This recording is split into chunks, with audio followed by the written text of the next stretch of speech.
Seja Deus. Nós começamos essa manhã a falar sobre emoções e eu fiz a nossa série agora do mês de fevereiro, tratar nesses 2 domingos apenas, nós falamos no culto da manhã e eu quero falar com você agora no culto à noite sobre como não ser guiado pelas emoções. O vídeo que foi colocado ali, o Douglas falou muito bem e eu falei sobre isso dessa manhã também, sem saber, porque eu não assisti o vídeo, assisti a primeira vez agora. Emoção, nós procuramos uma definição, eu quero ler de novo para você que não esteve aqui de manhã, é uma reação imediata a um estímulo emocional. Ou seja, nós temos um estímulo e rapidamente nós temos uma reação. Não é à toa que quando você vê algo que te traz nojo, imediatamente o seu rosto vai fazer o quê? Aquela carinha de nojo. Ou às vezes você tem medo, imediatamente seus olhos se arregalam, você fica assustado, seus olhos se arregalam, porque imediatamente acontece um estímulo. E isso faz parte da nossa vida. Eu falei aqui de manhã que emoções são dadas por Deus. Deus nos deu as nossas emoções. Mas quem não sabe ser guiado, ou melhor, quem é guiado pelas suas emoções, quem vive somente para dar razão às suas emoções, vai viver longe do Espírito Santo. E eu quero ler com você novamente o texto de Efésios, capítulo 4, versículo 17, que diz assim: Assim eu digo a vocês, no Senhor insisto, que não vivam mais como gentios, da inutilidade dos seus pensamentos. Eles estão obscurecidos no entendimento e separados da vida de Deus pela ignorância em que estão por causa do endurecimento do seu coração, tendo perdido toda a sensibilidade. Eles se entregaram à depravação, cometendo uma avidez de toda espécie de impureza. Todavia, não foi isso que aprendemos de Cristo. De fato, vocês ouviram falar dele e nele foram ensinados, de acordo com a verdade em que Jesus. Quanto à antiga maneira de viver, vocês foram ensinados a despir-se do velho homem que se corrompe por desejo enganoso, mas a serem renovados no seu modo de pensar, revestir-se do novo homem, criado para ser semelhança de Deus, justiça, santidade, proveniente da verdade. Portanto, cada um de vocês deve abandonar a mentira, falar a verdade ao seu próximo, pois todos somos membros de um mesmo corpo. Deus abençoe a sua palavra aos nossos corações, irmãos. Paulo em Efésios, nesse capítulo, eu disse isso de manhã, até o versículo 16, ele vem tratando sobre a unidade da igreja. Ele vai falar como a igreja precisa ser unida, ele vai falar como nós somos todos um mesmo corpo, ele vai tratar da ideia de que todos estamos juntos e nós precisamos tomar alguns cuidados. Mas a partir do versículo 16, do capítulo 4, que é o texto que a gente leu, o texto vai falar que nós precisamos entender e tomar cuidado com a impureza da vida de cada um de nós. Paulo está tratando sobre o tema da pureza, porque na Bíblia a igreja precisa ser santa. O apóstolo Pedro escreve: sede santos porque eu sou santo. Deus chamou a sua igreja para viver em santidade. E Paulo agora vai tratar sobre o tema da impureza e vai falar aquilo que nós lemos aqui. O versículo 17 diz que ele insiste, ou seja, ele já falou uma outra vez, mas ele insiste que agora vocês não vivam mais com os gentios. Os gentios, toda vez que a Bíblia fala sobre gentios, fala de um grupo grande de pessoas que não conhecem a Jesus, não se converteram a Jesus. Nós vemos em Atos, no desenrolar de Atos, obrigado Lucas, o texto falando para nós que Deus chamou o seu povo a partir de Atos 2. Vamos fazer uma recapitulação aqui, irmãos. O povo é judeu. Existem profecias no Antigo Testamento que apontam para a chegada de Jesus. Eu falei isso na semana Acho que eu estava pregando fora que eu falei isso. Existem 3 profecias do Antigo Testamento que apontam para Jesus. Miqueias capítulo 5, 2. O texto diz, de Belém, Eufrata, chamei. Ou seja, o menino, o novo Messias, o bebê Messias, deveria nascer em Belém. Nós vemos também em Isaías 11, 1. E nós vemos o texto de Oséias 11, 1. O texto de Oséias 11, 1 e de Isaías 11, 1, um está falando, o texto de Oséias está falando, do Egito chamei meu filho, ou seja, o bebê Messias também teria que estar do Egito. Lembra que na peregrinação de José e Maria, eles andam para lá e para cá, porque Herodes quer fazer um recenseamento, eles precisam voltar à sua terra natal, e por isso eles voltam. Em outro momento, eles partem do Egito, em outro momento o bebê vai nascer em Belém. O que eu quero dizer com isso? É que o Antigo Testamento aponta para o nascimento de Jesus. O Antigo Testamento aponta para a vinda do Messias. Nós estamos estudando Malaquias durante a semana, toda quinta-feira. Se você não tem vindo ao culto, eu quero dizer para você vir. E se você não pode vir, quero convidar você a participar de maneira online. E até o capítulo 3 de Malaquias, Malaquias também está profetizando quanto os problemas de injustiça social, quanto os problemas morais do povo de Israel, quanto os problemas que faziam com que o povo de Deus se desviasse. Malaquias ainda vai falar que os sacerdotes, os homens da religião, eles estavam pervertendo o caminho de Deus. Nós lemos Malaquias 3 da semana retrasada, onde falavam que o povo, os líderes, estavam pervertendo o caminho do Senhor, e Deus falou que ia trazer uma noite sobre a vida dos profetas de Deus, ou seja, Deus não mais se revelaria porque o povo estava sendo desobediente e o povo estava vivendo longe de Deus. Mas quando nós vemos a partir do capítulo 4 de Malaquias, principalmente do 5 em diante, nós vemos um apontamento profético para a vinda do Messias. Se você lê o capítulo 4 de Malaquias, o capítulo 4 de Malaquias fala sobre algo futuro. O profeta rural, o profeta simples, o jovem Malaquias, que está na periferia da cidade, trazendo aquilo que o Senhor mandou trazer, ele está dizendo que existirá no futuro um povo glorioso. Uma igreja gloriosa, e nós fazemos a ponte para o Novo Testamento para ler esse texto. E ele vai apontar a vinda desse Messias.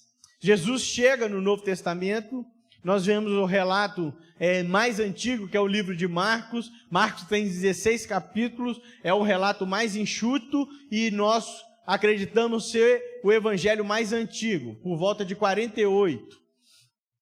E o texto vai dizer para nós que esse bebê, ele então nasce de um movimento miraculoso do Espírito.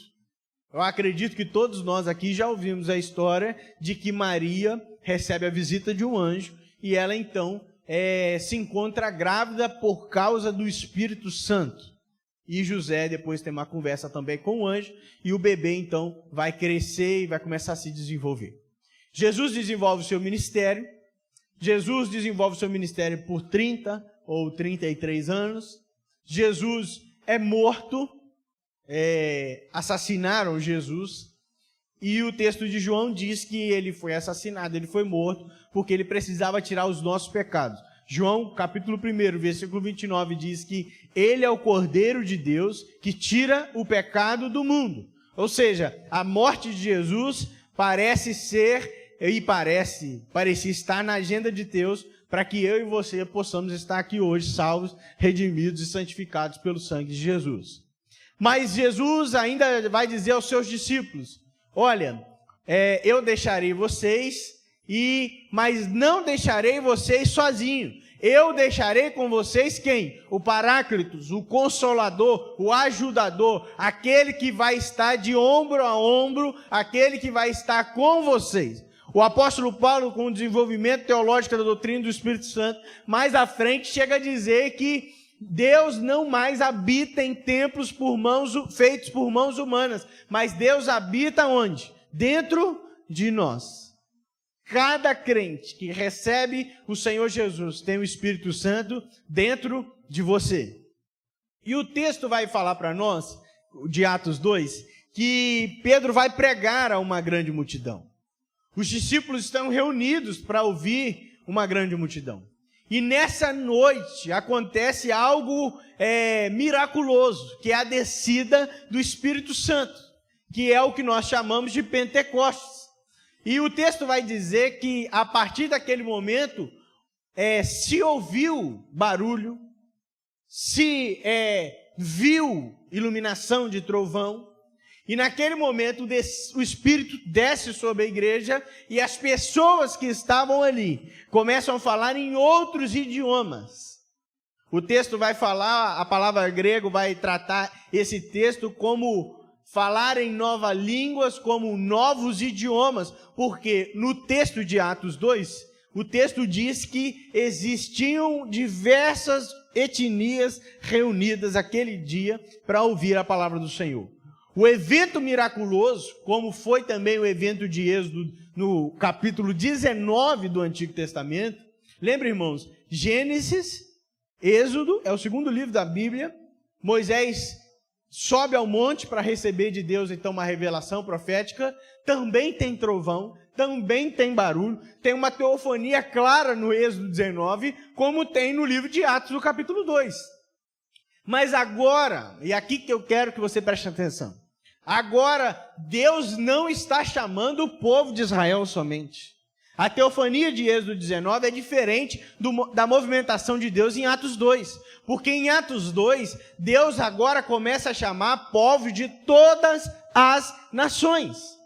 O povo de Israel não é mais somente aquele povo que você vê no capítulo 18 de Êxodo sendo chamado de nação santa, povo escolhido, sacerdócio real, nação eleita. Mas agora eles são todos os povos que receberem a mensagem de Jesus e receberem o Espírito Santo, serão chamados corpo de Cristo e igreja de Deus. E a partir de agora nós temos um só rebanho, um só pastor. Todos nós fomos adotados e incluídos na família de Deus. E o texto vai falar para nós aqui de Filipenses que os gentios são esses que vivem como não crentes. Esses que ainda não foram incluídos na família de Deus. Ou até mesmo esses que não fazem parte simplesmente do povo de Israel. E o texto diz no versículo 17, não vivam mais como gentios. Mas o texto também não está nos chamando a viver como judeus. O texto está chamando a viver e ter uma nova vida. O versículo 17 continua, não vivem como gentio, porque os gentios vivem na inutilidade dos seus pensamentos. Era muito comum nos tempos de Jesus e com o desenrolar da história, muitas sociedades viverem somente para o seu próprio prazer carnal. Existiu na mentalidade grega, por exemplo, a ideia de que o prazer faz parte e a busca pelo prazer é o que importa. Então, se me dá prazer, eu faço, porque não existe uma ideia de outra vida a não ser essa.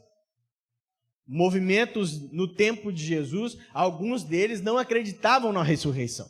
Então, o que tivesse que fazer, teria que fazer agora, porque nós não teremos outra vida. Mas o chamado do Evangelho para nós é diferente.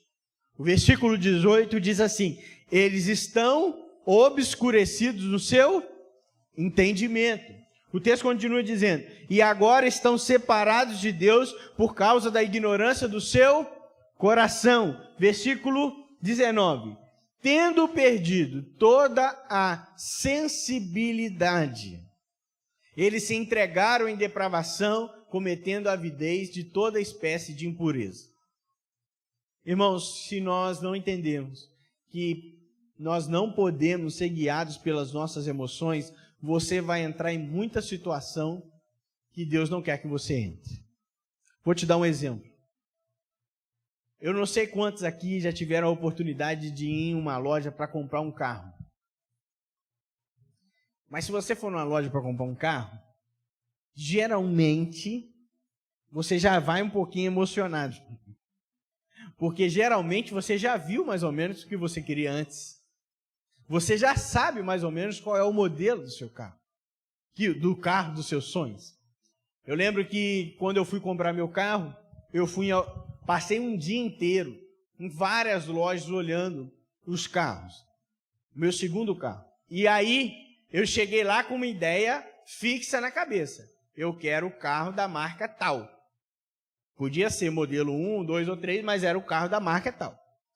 E quando eu cheguei lá, o vendedor, que é muito gentil, sempre muito gentil, entra dentro do carro, fica à vontade. E Clarice estava comigo. E eu falei com ele que eu queria um modelo do carro, ele me mostrou um modelo igual ao meu atual carro e me mostrou um modelo superior ao meu. Só que eu fui para lá com a convicção de que não tinha dinheiro para comprar o outro modelo. E aí eu cheguei e o cara falou assim, olha, tem esse aqui, que é o carro que eu tenho, mas tem esse aqui. E o carro que ele mostrou era um carro prata, e o outro que ele mostrou era um carro preto. E eu lembro que a Clarissa falou assim no meu ouvido, ah não, mas a gente devia pelo menos entrar para ver como é que é. Aí eu falei, Deus está dando lugar na terra, irmão. Se minha esposa, geralmente a esposa puxa para trás, a minha está indo para frente, louvado seja Deus. Aí eu falei assim, Clarissa, não dá não, minha filha, você já viu o preço? Falei no ouvido dela e o vendedor falando e a gente rindo, aquela coisa meio de banco de canto de boca. Aí ela falou assim, ai meu Deus, vou até contar, a Clarissa está de plantão, não vai vir mesmo?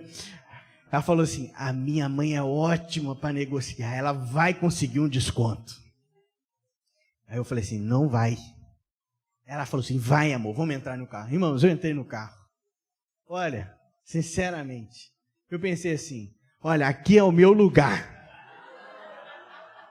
Se o Fael fala que aqui na igreja é o seu lugar, eu pensei, aqui dentro desse carro é o meu lugar. Eu pensei, irmãos, eu viajando com aquele carro, eu chegando lá em Mãe-Mirim com aquele carro, eu trocando as coisas pela tela que tinha na frente do negócio. Eu falei, nunca mais eu vou usar GPS olhando para ele, porque vai ter uma tela integrada. Eu pensei, uma benção, irmão, saí do carro. Na hora que o rapaz falou para mim, irmão, ô meu amigo, esse preço aqui é só isso. Na hora que ele falou para mim, eu quase caí para trás. E aí, eu falei com a Clarissa assim, Clarissa, será que a sua mãe consegue pelo menos uns 70 mil de desconto? Porque a gente fica emocionado com a situação. Mas se você não for muito bem preparado psicologicamente para esse tipo de situação, você vai entrar em furada. Lá em casa nós tomamos um trauma. Eu não, até que não, mas Clarissa ficou extremamente traumatizada. Alguns momentos antes de nós casarmos, nós estávamos com aquela coisa de montagem da casa. E a gente chegou num dia, um fatídico dia, que nós precisávamos comprar com urgência o nosso colchão. Irmãos, quem já comprou colchão pela primeira vez e vai casar, você não sabe, você nunca deitou no colchão. Eu nunca deitei no colchão. E o moço da loja falou, não, pode sentar. A gente chegou lá, irmãos, para você ter noção, nós fomos tão engambelados, tão envolvidos na coisa, que chegou determinado momento que o rapaz falou assim, não, tira o seu cartão do seu bolso. E eu assim, vamos botar aqui dentro. E botou dentro da máquina de uma coisa que a gente não sabia se queria ou não. O rapaz vendendo o colchão de jaleco, muito bem perfumado, muito bem alinhado, falando que o colchão tinha 6.000 molas, que você ia deitar no colchão, ia deitar nos algodões celestiais, e que aquela coisa toda, e não tomba para um lado, pode ficar tranquilo, se você sentar na beirada, o outro não cai do outro lado, fica tranquilo, não sei, o melhor do mercado. Irmãos, eu não tenho a mínima ideia qual é a melhor marca de colchão. Se o vendedor diz para mim assim, esse é o melhor colchão do mercado, eu acredito. Porque eu não sei de colchão, eu não entendo de colchão, não entendo de mola ensacada, não entendo de nada disso. Eu sei, irmãos, que a Clarissa mandou mensagem para a mãe dela falou, não compra, porque é muito ruim, já comprei. O nosso cartão estava lá dentro da máquina, e a gente pediu para tirar e foi embora. A Clarissa fala, nunca mais me chama para ir em loja de colchão. Depois a gente resolveu o problema do colchão. Mas as nossas emoções fazem com que a gente entre em situações que a gente não deve entrar. Tem gente que hoje vive um caos financeiro porque é emocionado e viveu em situação que não deveria entrar. comprou carro que não podia pagar, comprou casa que não podia pagar, comprou sapato que não podia pagar, comprou telefone de 5, 6 mil reais, ganhando uma vez o que vale o telefone. E aí foi assaltado, ficou devendo as 24 parcelas do telefone e está completamente enrolado para pagar o telefone caro que comprou. Por quê? Porque nós somos guiados muitas vezes pelas nossas emoções. Quando você vai escolher o seu namorado, a sua namorada, o seu marido, a sua esposa, se você for muito emocionado, você também entrará numa fria. Porque quando nós estamos no começo de namoro, parece que nós estamos, como o texto disse aqui no versículo 17, todos estão obscurecidos no entendimento. A pessoa fala assim, não, eu lembro que uma vez eu fui conversar com uma pessoa que estava namorando há 3 meses. E a pessoa falou assim, olha, a gente combina demais. A gente não briga. Eu falei, mas não deu tempo. Não, tem muito casal com 3 meses que briga. Eu falei, não, tudo bem, tem muito casal com 3 meses que briga. Mas se você falar que com 3 meses você não vai brigar com essa pessoa, no 4º mês já tinha separado. Tem muita gente que se emociona ou vê que a pessoa ela é um pacote que atende à sua beleza e ela entra na furada. Eu lembro que uma vez eu conversei com uma mulher adulta, já quase com 40 anos, e ela era solteira, e eu estava tentando entender por quê, perguntei por quê, e ela falou assim, não, pastor, é que eu quero um homem assim. Eu falei, pois não, pode dizer, vamos lá, estou anotando. Seja homem. Eu falei, é importante, primeira coisa, está anotado. Segunda coisa, que seja alto. Eu falei, ó, você já eliminou, eu acredito que mais da metade dos homens do Brasil, porque nós somos baixos. Os homens brasileiros têm média de 1,70. Ela queria de 1,80 ou 1,85 para cima. Já tinha tirado uma leva. Eu também quero um homem loiro. Eu falei assim, olha, tirou uma grande parte da nossa população. Eu também quero que ele seja forte. Eu falei, irmã, tá ficando difícil. E para terminar, tinha que ser americano. Eu falei, ai meu Deus do céu. Aonde nós vamos achar esse homem alto, forte, americano, louro, do olho verde, bonito? Me apresenta. Cadê? Porque a pessoa se colocou num ambiente emocional para fazer a sua escolha. Irmãos, a nossa vida, principalmente de casado, nossa vida de namoro, a beleza, obviamente, nós somos atraídos pela beleza do nosso parceiro, mas isso representa uma parte ínfima do nosso relacionamento. Se você for casado com um deus grego, uma mulher de novela, e essa mulher for insuportável, você não vai continuar casado. Se você for traído, violentado, você não vai continuar porque a beleza não sustenta. O texto que nós lemos, eu quero aplicar ele nas nossas vidas nessa noite, para que você entenda que nós não podemos ser guiados pelas nossas emoções. Tem muita gente que come emocionalmente. Come comida. Aquele dia que você chega em casa cansado, estressado, coloca aquela coisa que você gosta de assistir, pega lá aquilo que você gosta de comer, seja um bolo, seja um chocolate, seja o que for, está fora do que você pode comer, mas você senta, come e come mais de quem devia, porque come emocionalmente.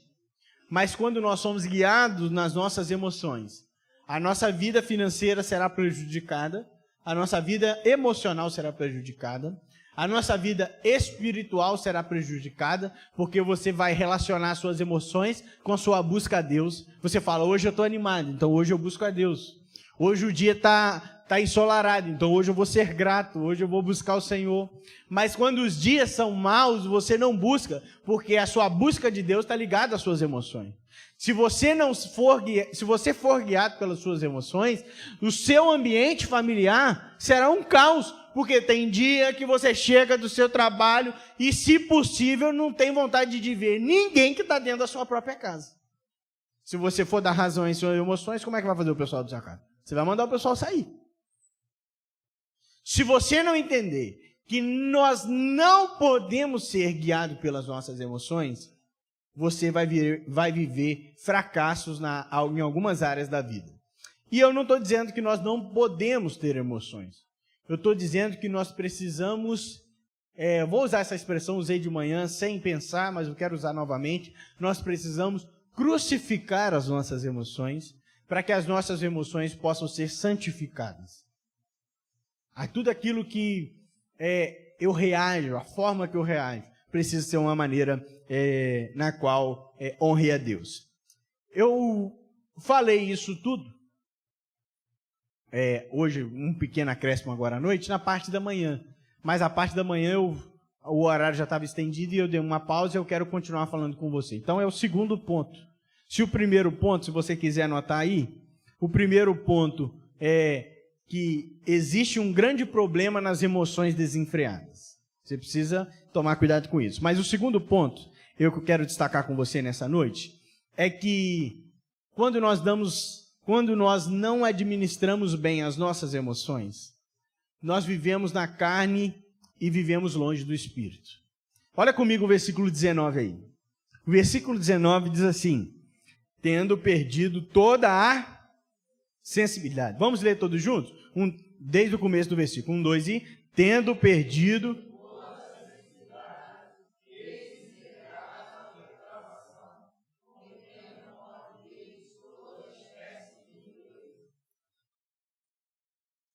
Nós precisamos entender uma coisa. Aos nossos visitantes, seja muito bem-vindo. E aos nossos membros, essa palavra é especialmente para você. Quando nós vamos a um ambiente religioso, quando nós vamos à igreja, seja ela a Assembleia de Deus, Igreja Presbiteriana, seja Igreja Católica, seja o que for, quando nós vamos a isso, nós damos uma sinalização clara de que nós estamos em busca de algo transcendente. Porque a religião, ela tem um papel, e a palavra, com seu significado diz isso, ela tem uma tentativa de religar o homem a quê? A Deus. Mas isso nós cremos que só pode ser possível através da pessoa de Jesus Cristo. Eu sou o caminho, a verdade e a vida. Ninguém vai ao Pai senão por mim. Mas quando você vem até esse ambiente, eu acredito que dentro de você existe uma fagulha espiritual. Você não quer mais viver somente pelas coisas mundanas. Você não quer mais somente viver aquilo que você sente. Você não quer mais viver somente tendo prazer em roda de pagode, festa de funk, bebida, cachaçada, carnaval. Porque você em algum momento percebeu e falou assim, olha, não é só isso que existe para mim. Existem prazeres que são prazeres espirituais. E eu quero buscar esses prazeres. Mas, infelizmente, e hoje nessa noite é uma palavra de alerta e de libertação, muitos crentes acreditam que podem viver com carnalidade e espiritualidade.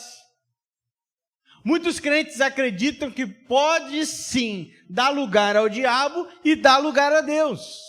Muita gente que acha que ao longo da semana pode falar mal de todo mundo e chegar no domingo e simplesmente sorrir. E eu entendo, mas não concordo com a crítica muitas vezes que o não crente fala assim, mas fulano apronta todos e está na igreja. O que essa pessoa não entendeu é que a igreja é lugar para esse tipo de pessoa. A igreja é lugar para os doentes. A vida de Jesus não é para aqueles que estão saudáveis. Jesus diz isso. Ele veio para aqueles que estão doentes. Mas nós precisamos entender que aqueles que se entregarem à devassidão, à impureza, a uma vida completamente emocional, não conseguirão viver pelo Espírito de Deus. Eu não creio no evangelho aonde o homem é o centro de todas as coisas. Eu não creio no evangelho aonde eu olho para o texto bíblico e só retiro do texto aquilo que me faz bem. Eu não creio na palavra de Deus simplesmente nas partes que eu gosto e nas partes que não falam contra mim mesmo. Eu não creio num evangelho de Jesus Cristo, aonde Jesus é somente um instrutor, um filósofo, um professor. Eu creio no evangelho de Jesus, porque ele é a cura, ele é a restauração, ele é o libertador, ele é o pão da vida, ele é a água da vida, ele é a porta que entra pelas ovelhas, ele é a videira verdadeira, e ele quer de nós santificação. Nós não viveremos um avivamento na igreja se nós não entendermos que Deus requer de nós, enquanto igreja, santificação.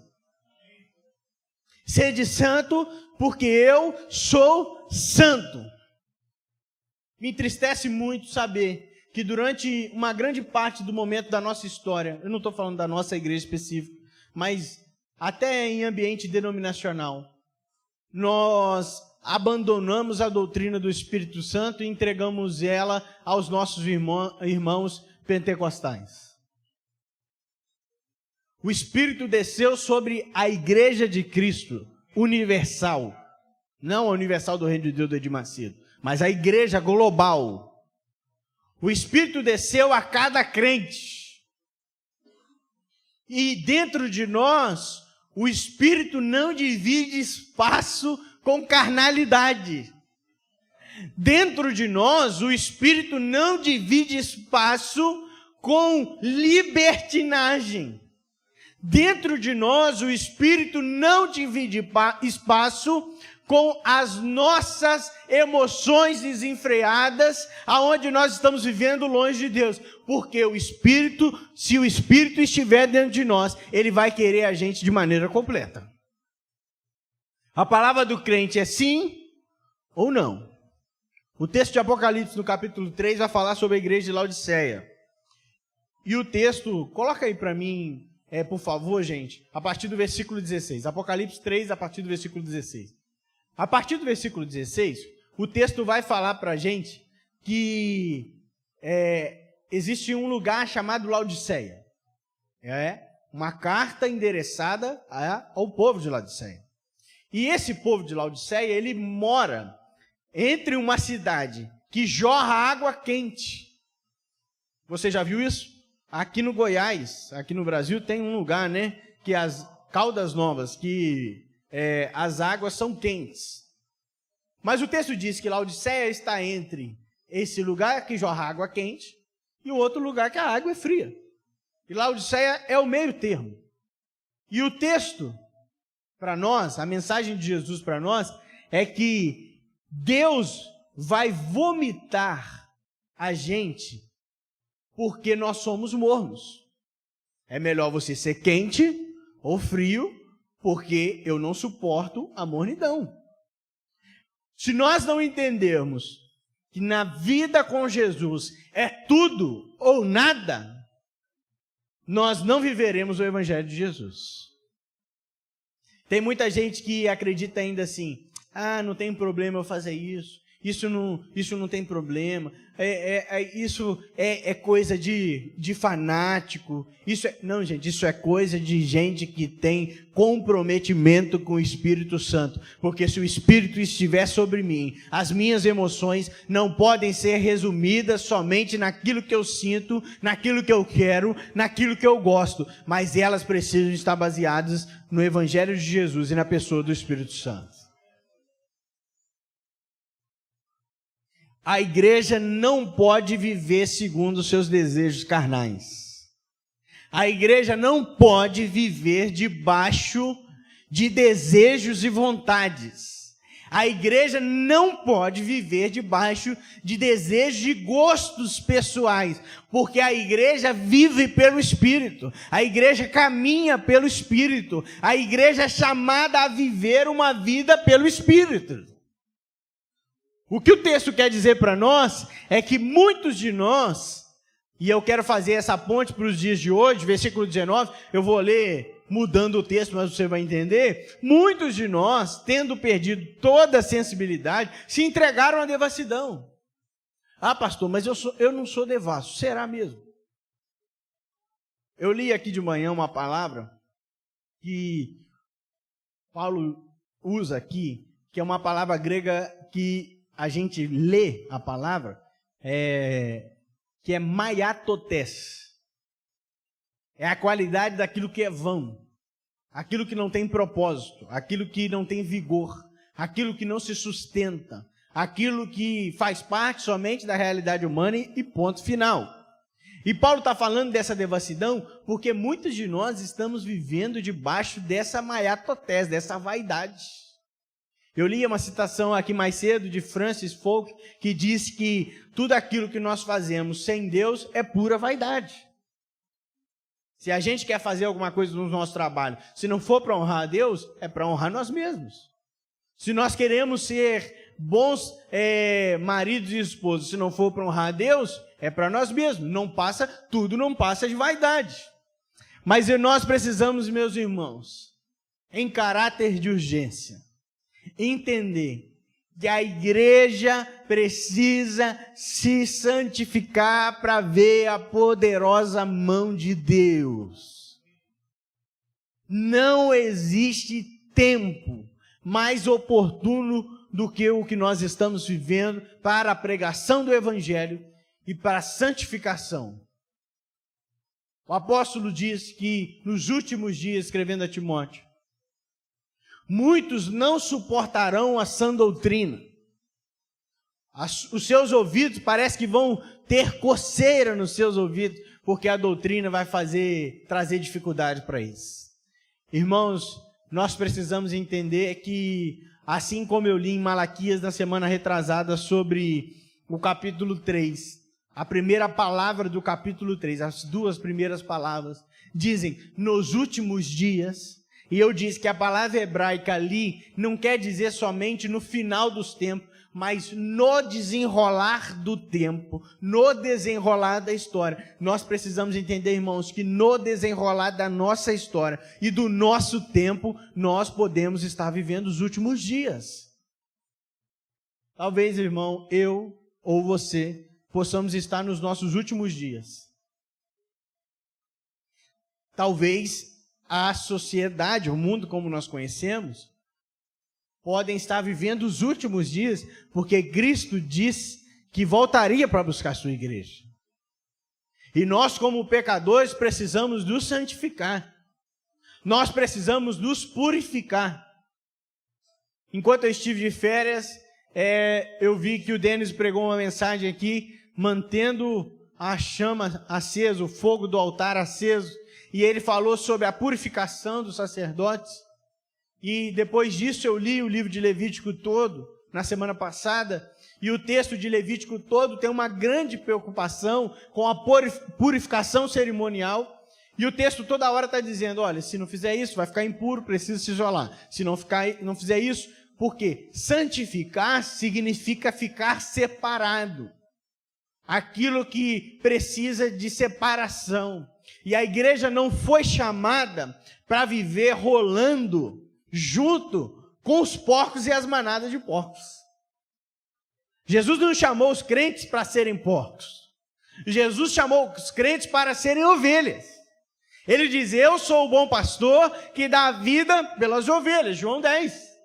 Ele ainda diz, eu sou a porta pela qual entra as ovelhas. João 1,29 diz, eu sou o Cordeiro de Deus que tira o pecado do mundo. Esse Cordeiro, essa ovelha, não nos chamou para nós vivermos aquilo que está em Marcos 5. Na semana retrasada eu li o livro de Marcos. Você fala assim, que é isso, pastor? O senhor só está lendo a Bíblia? É porque eu estou fazendo a leitura, irmão. Se você está fazendo a leitura lá anual, é Marcos, depois pula para Levítico, já li Mateus, já li Êxodo, de Levítico. E se você não está fazendo, corra atrás e começa e vamos adiante, porque o ano tem muita coisa ainda para acontecer.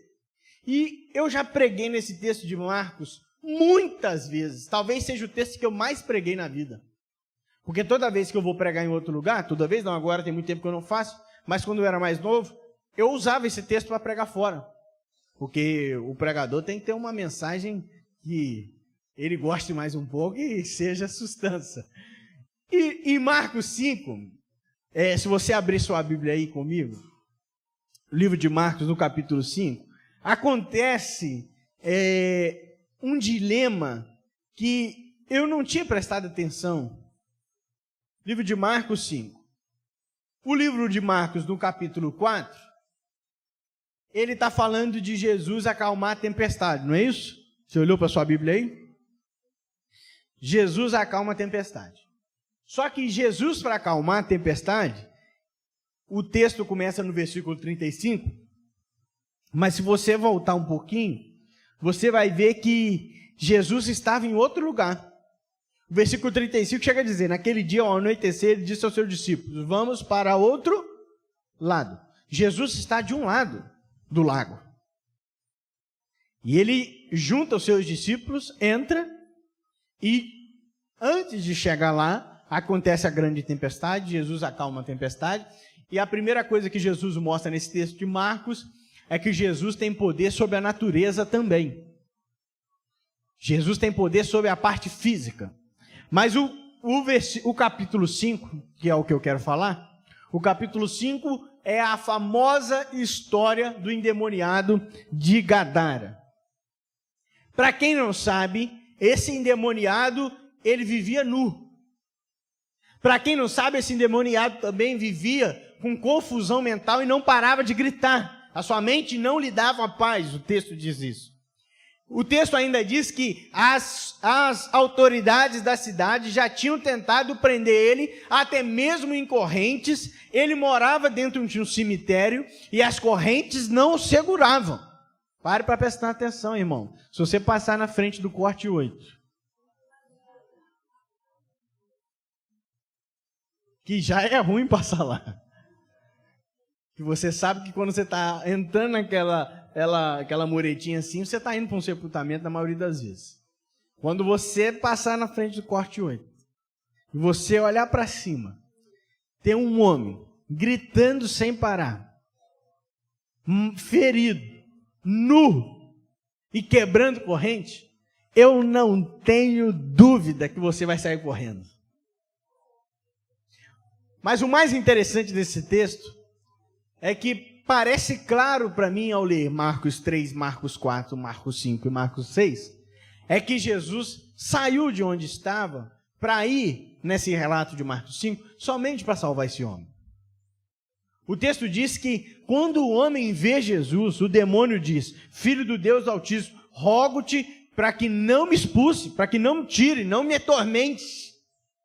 Mas Jesus tira o demônio da vida daquele homem. E o texto diz que o homem chega a dizer, o demônio chega a dizer que o nome dele é o quê? Legião, ou seja, é uma quantidade grande de demônio. E esses demônios saem daquele homem e pedem um pedido completamente inusitado. Olha, se possível, manda nos ter com aquela manada de porcos. E Jesus então deixa que os porcos fiquem endemoniados e os porcos se lançam da ribanceira. Aí você vai fazer essa pergunta, para que Jesus matou os porcos? Eu sempre gosto de pensar que se em Marcos 4, Jesus mostra que tem domínio sobre as águas, tem domínio sobre a natureza, Marcos 5, Jesus tem domínio sobre toda a parte espiritual. E a queda dos porcos é uma sinalização do milagre que Jesus fez. Os porcos vão ficar lá. Os porcos morreram. Alguém vai falar assim, olha, morreu um monte de porco. Mas por quê? Porque um homem foi liberto pelos demônios. Mas o texto de Marcos 5, e eu li agora na Bíblia a mensagem, o texto de Marcos 5, ele fala que o versículo 14, os que cuidavam dos porcos fugiram e contaram os fatos na cidade, nos campos. O povo foi ver o que tinha acontecido. Versículo 15. Quando se aproximaram de Jesus, viram ali o homem que fora possesso da legião dos demônios, assentado, vestido em perfeito juízo, ficaram com medo. Os que estavam presentes contaram ao povo que acabara de acontecer o endemoniado e falaram sobre o porco. Então, vamos ler todo mundo junto? Então o povo começou a suplicar.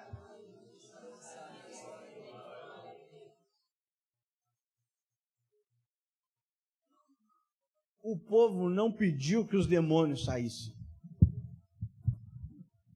O povo não estava preocupado com a queda dos porcos.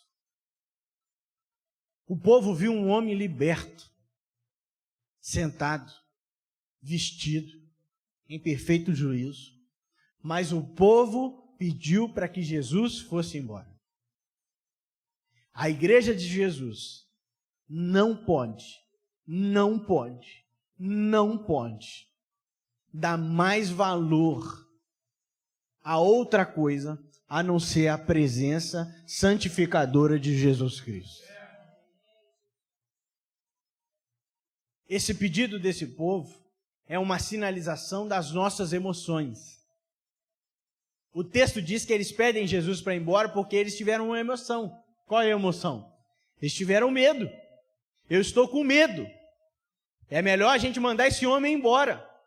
Mas nós precisamos, meus irmãos, entender que quando se trata de vida espiritual, quem nos governa não são as nossas emoções, são o Espírito do Senhor.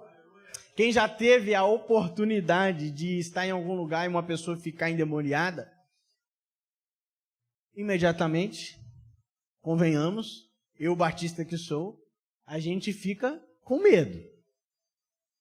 Eu lembro que na minha adolescência aconteceu no ensaio do louvor. Vai, pessoal do louvor, não santifica não para subir aqui para ver o que acontece. Bateu uma irmãzinha lá na porta e pediu para entrar e pediu para orar por ela. E quando a gente orou, botou a mão assim, orou, ela caiu em cima do púlpito, se contorcendo toda, derrubou o microfone e derrubou tudo. E eu estava com... Aí você pergunta, pastor, por que você não fecha o olho para orar? Desde esse dia, meu olho nunca mais fechou. E aí ela derrubou tudo e eu estava com o olho fechado e abri o olho assustado. E ela falou assim, a gente falava o nome da pessoa e a pessoa dizia, não sou eu que estou aqui não. Só que não é com essa voz doce e suave do seu pastor. É com a voz mais macabra que você possa imaginar. Não sou eu que estou aqui, não. Eu pensei, sangue de Jesus tem poder. Quem está aí? Pelo amor de Deus, só tem adolescente aqui. E eu lembro que eu ficava naquele flashback momentâneo, pensava, meu Deus, eu quero ser pastor, vai para mim para arrancar esse demônio aí. E aí chegou uma irmã fervorosa de oração, expulsou, demônio saiu, e aquela coisa toda. Irmãos, eu acho que eu tremi até chegar em casa. Mas tem horas que na vida cristã a gente pode ter medo. Mas o Espírito diz, a palavra do Senhor diz a nós, que Deus não nos chamou sob espírito de covardia, mas de poder e coragem, porque as nossas emoções podem até balançar as nossas pernas, mas se o Espírito de Deus estiver dentro de nós, nós vamos balançar o inferno para retirar as pessoas de lá. Existe, meus irmãos, em nós, e é chegado o momento disso, de nós administrarmos melhor as nossas emoções. Eu e você precisamos falar menos e orar mais. Irmão, você está contando muita lorota. Eu e você precisamos reclamar menos, irmãos. Eu vou repetir. Eu e você precisamos reclamar menos. Você que achou que era para o irmão do lado, eu vou repetir para você agora. Eu e você precisamos reclamar menos e abençoar mais a vida dos outros. Eu e você precisamos ouvir mais. Ouvir mais o outro. Ouvir mais os nossos familiares. Ouvir mais o Espírito de Deus, aquilo que o Espírito tem a dizer. Aí tem uma expressão no Apocalipse que me chama a atenção, que quando o Apocalipse tem o primeiro capítulo, e no segundo capítulo tem 7 cartas a 7 igrejas. E aí descreve lá, eu, João, escrevo as cartas a 7 igrejas da Ásia Menor. E ele fala assim, ouça o que o Espírito tem a dizer à igreja, ao anjo do Senhor E ele vai depois falar o que tem a dizer. Meus irmãos, nós precisamos abrir os nossos ouvidos espirituais para ouvir aquilo que o Espírito está dizendo à igreja. Às vezes o Espírito está direcionando a igreja para uma situação. Às vezes o Espírito está libertando a vida do irmão. Às vezes o rio da vida, a água da vida está caindo sobre a pessoa. Mas você só está olhando para os porcos. Tem muita gente que, por falar demais, está perdendo a oportunidade de ouvir o Espírito Santo de Deus. Porque o Espírito Santo, ele não derruba todo mundo como derrubou Paulo. Ele não joga todo mundo dentro do grande peixe como fez com Jonas. Às vezes ele vai fazer como está escrito em Laodiceia, no Apocalipse, no capítulo 3, sobre Laodiceia. Eis que estou à porta e bato, e aquele que ouvir a minha voz, e o quê? Abrir a porta, então eu entro.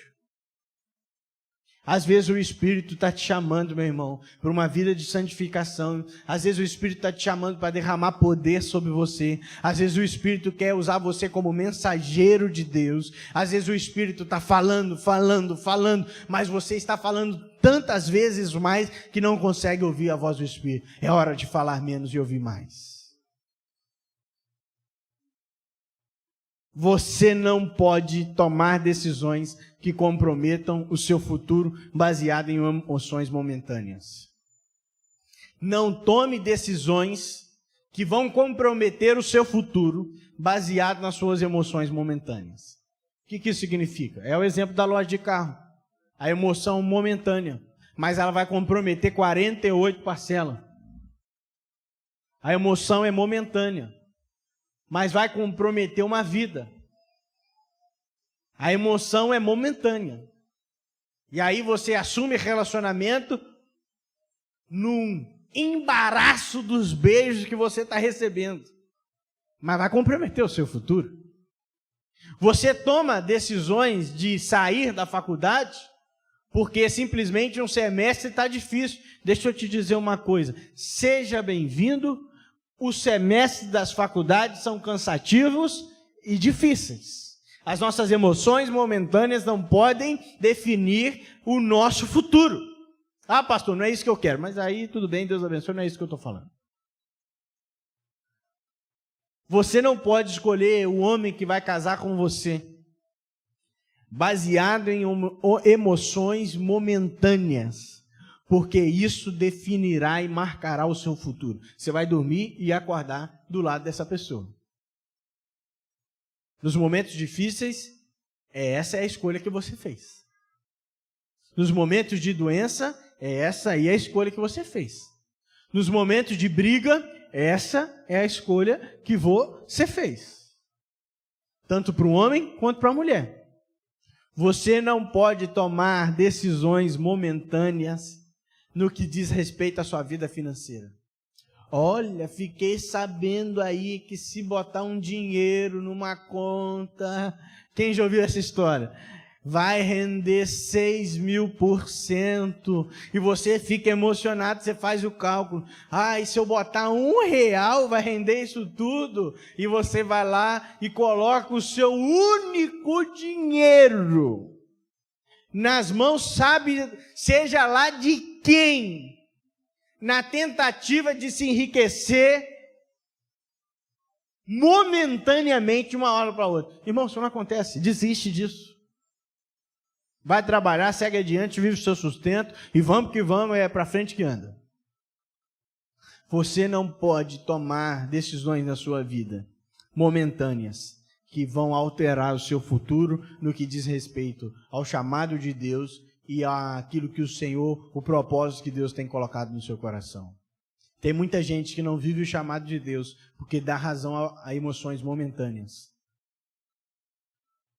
Eu queria já chamar o Ministério de Louvor, mas eu quero contar uma história para vocês que eu já contei, mas vou contar para os nossos visitantes.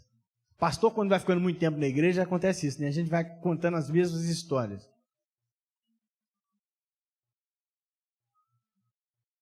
Se você que é nosso visitante e não sabe, não parece, viu, meu irmão e minha irmã? Mas eu tenho 26 anos. É que parece que eu rodei de pneu furado muito tempo. Mas eu só tenho 26 anos. E eu vim para o Rio de Janeiro, porque desde o momento que eu falei boa noite, você já sabia que eu não sou carioca. Embora eu já tô ficando carioca, irmão. Vai fazer 10 anos que eu tô no Rio de Janeiro, tá? Eu só não aceitei tomar mate ainda. De resto, já tô acostumado com tudo. E eu vim para o Rio, que tinha 17 anos, para estudar para o seminário, para um dia, quem sabe, me tornar pastor. E eu morei ao longo do seminário em alguns lugares.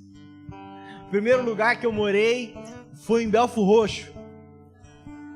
Que isso, irmão? O preconceito com o Belford Roxo? Eu vi uma pesquisa, eu não vou nem falar que o pessoal do Belford Roxo vai ficar chateado.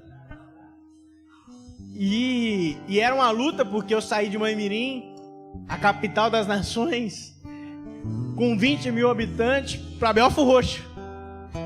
E não sabia pegar ônibus, não sabia me locomover, não sabia nada. O segundo lugar que eu morei, porque Belford Roxo estava longe demais para Tijuca, essa ida e volta todo dia, foi no Rocha. Sabe o que é o Rocha? Tem uma irmã que falou assim, eu vi aqui com a boca. Meu Deus. Só que eu não morava só no Rocha. Eu morava no terraço da Igreja Batista do Rocha. E morava lá eu e mais 6 pessoas. Um ex-travesti e os outros eram 5 ex-dependentes químicos. E eu tinha 17 anos. Morando com um monte de gente adulta que tinha se envolvido com droga.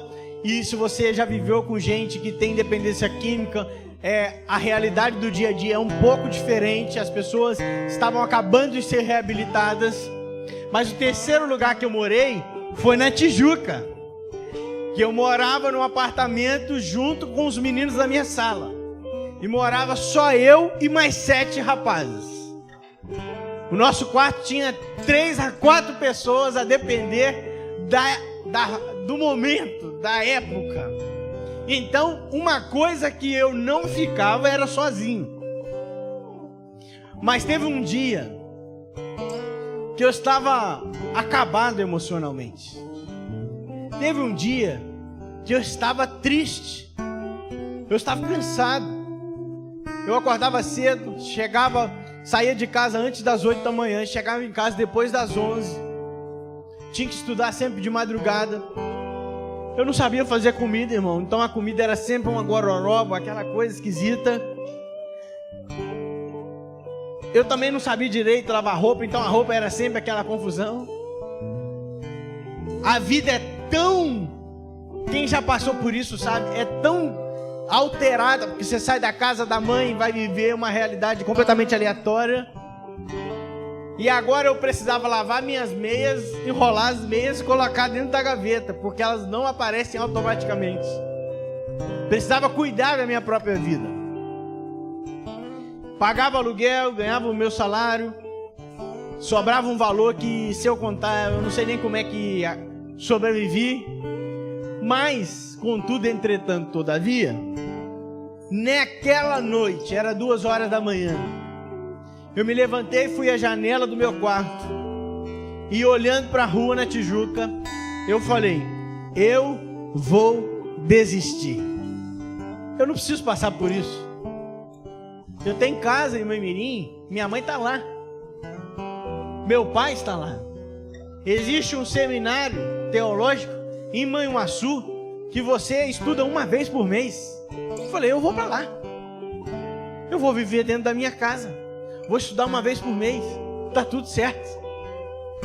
Eu falei, eu não preciso viver esse sentimento de abandono, de tristeza, de angústia que eu estou aqui. Mas aí, naquela noite, chorando, olhando para a janela, eu falei, Senhor, eu preciso de uma resposta do Senhor. E quando eu acabei de fazer a oração, eu olhei para a rua e tinha 2 senhores lá na rua, que estavam sempre lá vigiando a rua. E um senhor estava vestido de preto, e esse senhor de preto, ele falava umas coisas meio confusas, a gente nunca entendia direito o que ele estava falando. e ele veio andando de um lado da rua, fazendo zigue-zague. E do outro lado da rua, um pouquinho atrás, tinha um senhor de branco, andando firme e constante. E naquele momento o Espírito Santo ministrou o meu coração. Você pode estar achando que você está igual o rapaz de preto, andando como zigue-zague, perdido, falando coisas sem sentido. Mas eu estou atrás de você, fortalecendo você, encaminhando você, cuidando de você, sustentando você, porque eu protegerei você. Ô irmão, aquela noite que começou com um problema emocional, se tornou uma noite de resposta do Espírito Santo de Deus, porque graças a Deus, graças a Deus, graças a Deus, eu não dei valor às minhas emoções naquela noite. Se eu tivesse dado valor às minhas emoções, eu não seria pastor dessa igreja, eu não teria conhecido tanta gente que me abençoa todos os dias, eu não teria conhecido minha esposa, minha vida, eu não faço a menor ideia daquilo que eu estaria vivendo.